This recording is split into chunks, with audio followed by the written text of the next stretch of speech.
వ్యాస మహర్షి భారతాన్ని రాయాలి అని సంకల్పించినప్పుడు ఆయన ఆశువుగా చెబుతుంటే లేఖకుడు కావలసి వచ్చాడు. రాయాలిగా కూర్చుని తాటాకుల మీద, పైగా పెన్నుతో రాయడం కాదు, గంటంతో రాయాలి. అలాగే ఈ పెద్ద మనిషి స్థూలకాయంతో ఉన్నవాడు కూర్చుని 1700 శ్లోకాల భారతం అంటే ఎన్ని తాటాకులు రాశాడో చూడండి మీరు. అన్ని తాటాకులు రాశాడు ఓపిక. మధ్యలో ఒక రోజుని గంటం విరిగిపోయింది. ఆ ఇనప ములికి కదా విరిగిపోయింది.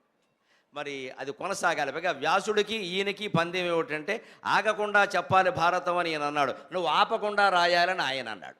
ఓసారి గంటం ఆగిపోయింది. ఇప్పుడు ఎవరు ఓడిపోయినట్టు? ఈయనే ఓడిపోయినట్టు లెక్క. మరి ఆపకుండా రాయాలిగా.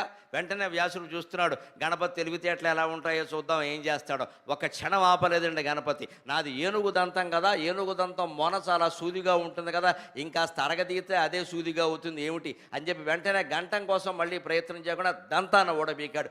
దాంతో ఆ రోజు రాయవలసినటువంటి పూర్తి చేశాడు. అందువల్ల వినాయకుడు ఏకదంతుడు అయ్యాడు.